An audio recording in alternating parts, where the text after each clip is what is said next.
Okay, good morning, everyone. Thank you for joining us today. I'm sure that more people will join us, but we can start now. My name is Marta Fernández de Alarcón. I am the Secretary General of the Spanish Business Council, and I want to welcome you to this webinar about managing screen strain and dry eyes, led by Marta Calatayud, consultant ophthalmologist at Barraquer Eye Hospital. Dr. Marta Calatayud, with over 25 years of experience specializing in cornea, ocular surface, and cataract surgeries. She's dedicated to providing advanced care for complex eye conditions, including corneal transplant and keratoconus. As you may know, Barraquer Eye Hospital is one of the reference hospitals in the world in ophthalmology care. What differentiates is the hospital versus any other ophthalmic care in the region is the 80 years of heritage that it carries with it from Spain. Popularly known as Barraquer Ophthalmology Center in Barcelona, this is the international venture under Barraquer.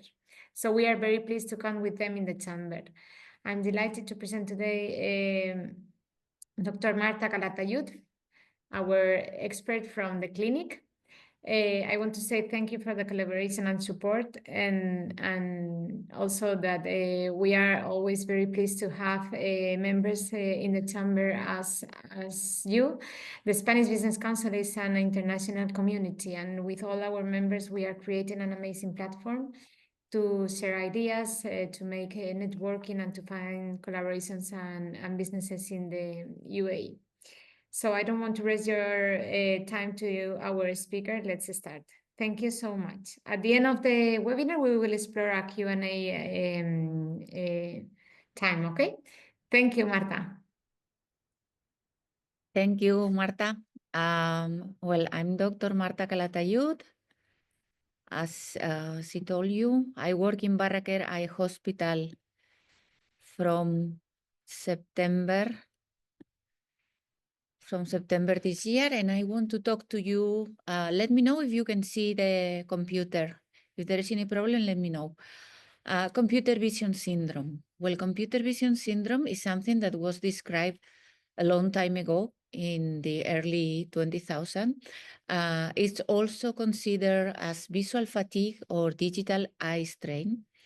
And it consists of any eye discomfort and vision problems when viewing digital screens for extended period of time. Keep in mind that in USA, the average of hours a day that people stay in front of the computer is 7. If we make a research in the big databases, you can see there is a kind of a pyramid of papers published regarding computer vision syndrome. They started publishing in 2002. There was a peak in 2022 after pandemics, and now it decreased the number of publications. So what happened in Spain during pandemics? 40% of the schools use online learning, 20% of the workers were online, and 66% of the population had this problem with the computer, and 74% more frequent in women.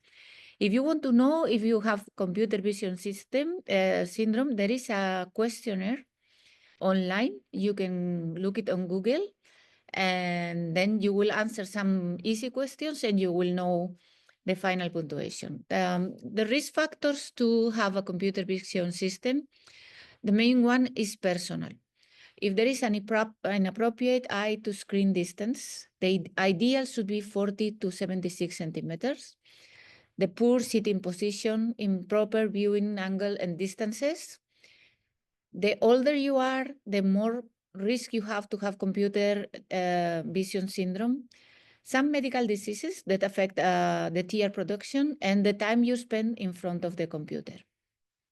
So this would be the ideal, the upper back straight, the backrest on the chair supports, the hips as far as possible on the chair, an adjustable seat, free flat on the ground, lower legs. But unfortunately, in the left, you see the ideal. In the right, you see the real, including myself. I'm going to sit better to avoid this computer vision syndrome. Okay. Other risk factors are environment and computer factors, like improper workstations, poor lighting, poor contrast and resolution display, glare of the display, and excessive display brightness. So it produces 3 types of symptoms: visual, which concerns the vision of the eyes, ocular, and extraocular. Visual symptoms are the most frequent. It's blurred vision, fatigue or discomfort, and in some extreme cases, double vision, called diplopia. There are ocular symptoms like dry eye disease, redness, eye strain, and irritation. When we talk about the dry eye, we talk about the most common condition we see in our hospitals that occurs when your tears are unable to provide adequate lubrication to your eyes.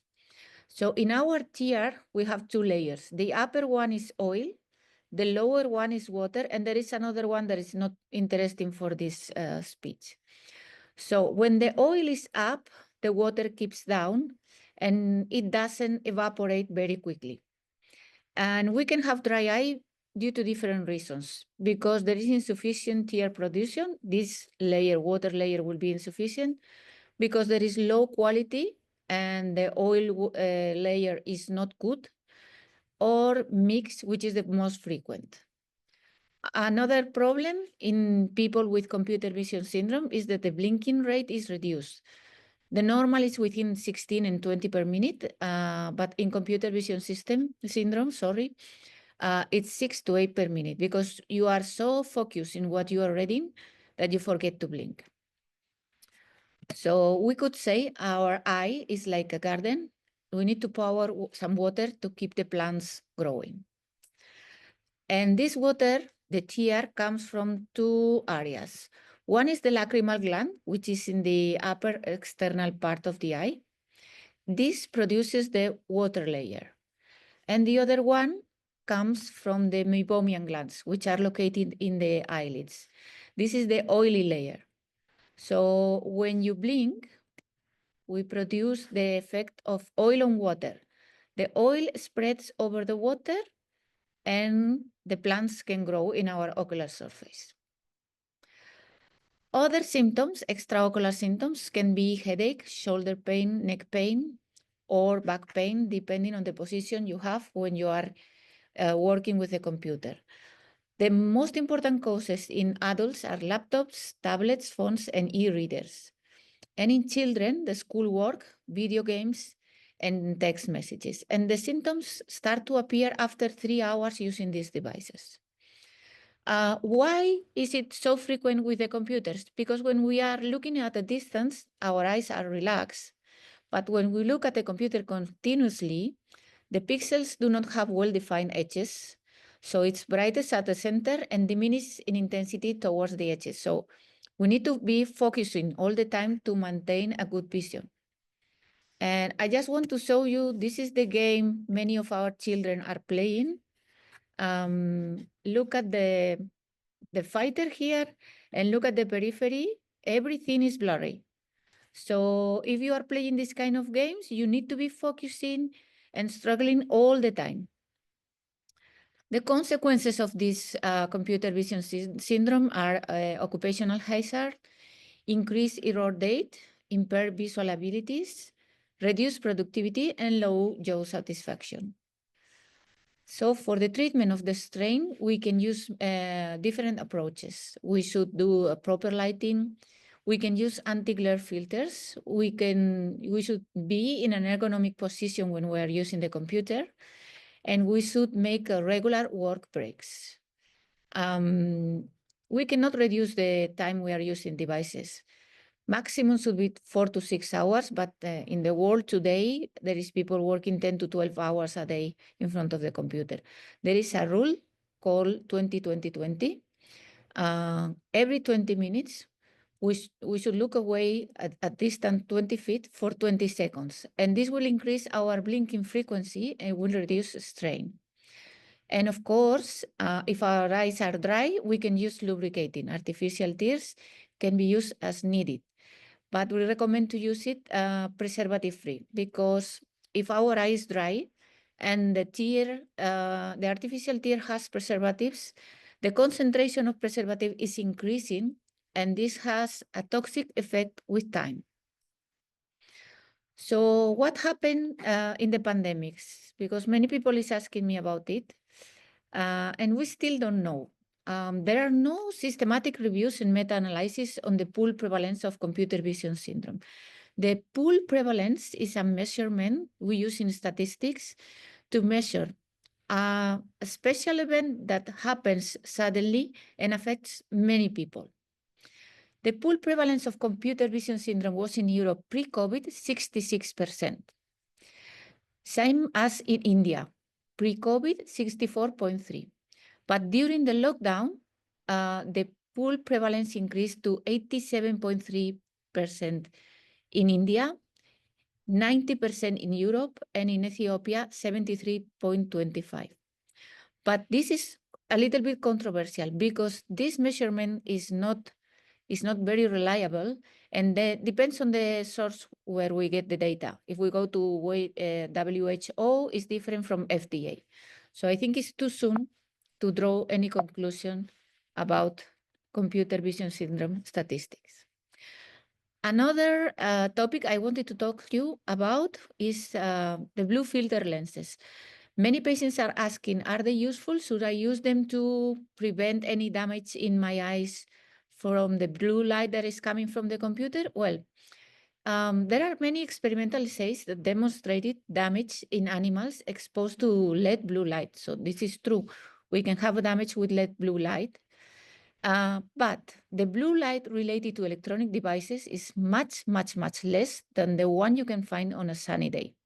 0.014%, below the normal limit, and the limit considered to be potentially hazardous. So for the moment, there is no scientific evidence to support the use of blue filter lenses, nor the use of blue light filters on the screen, which have not demonstrated benefits in other symptoms of computer vision syndrome. So these blue filter lenses would be a marketing strategy, which is very well developed, but is not efficient. Another question many patients ask is, will the screen time affect our vision in the future? Well, there are not too many studies because pandemics is recent. The follow-up time is very short, but there is a clear correlation with progression of myopia. For example, I'm going to show you one paper here. This is from China. They were studying 201 myopic children. They were being followed every half a year. And in the conclusions, you can see there are changes in the behavior and myopic progression during the COVID-19 home quarantine. To resume, myopic progression was associated with digital screen use for online learning, but not for children who spend time on outdoor activities. We can believe this paper, but we can make another research. There is a very interesting paper talking about the trends in myopia and high myopia progression in USA, in Minnesota state, from 1966 to 2019. This paper has a bigger sample, 81,706 patients, and they demonstrated there is an increase in the progression of myopia from 1960 to 2010, both in males and females, and more in Asian subjects. So it means the trend was here already. So, and the calculated number of publications is matching with the real number of publications until 2020. So if the trend was here, you can see there is an increase of myopia prevalence over time in Taiwan, Seoul, USA. It's more in Asiatic people, but the trend was there. So is it true that pandemics affected our myopia progression?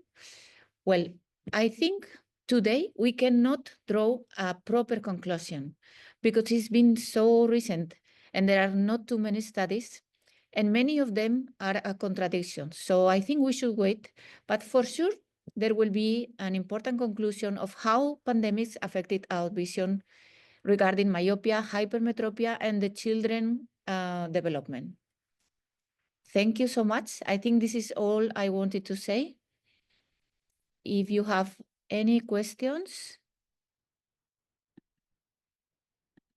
I'm open to anything you want to ask. It is, would you recommend the use of glasses just for protecting the eyes with the laptop? Well, as I told you, there is no scientific evidence that these glasses are going to protect you. But if you are going to feel more comfortable, you can use the glasses, especially if you have some glasses power, because your vision will be better and you won't be struggling with what you are reading, okay? But if you are working, like you say, 9 hours in front of the computer, the best thing is to have artificial tears there. Take a break from time to time and lubricate your eyes. Glasses are not going to protect you from having an eye damage in the future. Can you suggest any eye exercises? Yes, is to follow the rule 20-20-20. Every 20 minutes, look away and blink and then come back to the computer. But there are no eye exercises to prevent this problem. Thank you. Is it possible to have dry eye and oily eye at the same time? I have diagnosed this. Yes, because if your dry eye is related to the low aqueous layer production, then the oil layer is over concentrated, so you can feel your eyes oily. It can be, yes. How much frequency do you suggest to use the artificial tears? Well, it depends on everyone. There is people with dry eye or some diseases like rheumatoid arthritis or lupus, which need to put the drops every hour or every 5 minutes. And there is people who only need 3-4 times a day. It's like when you have a dry skin and you use a moisturizer. You know when you need to use them. When you have blurry vision or you're struggling, you stop, you put the drops, and then you start again. Thank you. Computer screen use can cause that one eye low its performance drastically. Could it be reversed? I don't think so. Computer is not damaging your eyes. When you reduce your vision drastically, usually you go to the doctor and probably you have a problem. It can be reversed if it's, for example, related to a cataract or a retinal detachment, because you can do a treatment. But computer is not cause effect to have a drastically low performance in your eye. It shouldn't be related to the computer. Thank you. Preservatives-free artificial tears better? Yes, as I told you, when you use preservatives for a long time and your eye is dry, they used to concentrate with time, and in mid-long term, there is a toxicity that has been described and is very difficult to manage. So if you are going to use the drops very frequently, better to avoid preservatives. Okay, thank you. Do you suggest to visit the ophthalmologist once or twice per year if your work depends on the use of computer mostly? I suggest you to do it once a year, even if you don't work with computers, because there are some silent diseases like glaucoma, which means you have high pressure and then you're losing your vision little by little and you don't notice. And if you don't go to the ophthalmologist, you will never know. So once a year should be good. Okay. Does makeup remover increase the dry eye issue? It depends on the makeup remover. I usually recommend micellar water because it's very soft and it removes the oil from the eyelids. But if it's a soap, yes, it will produce irritation in your eyes if you have dry eyes.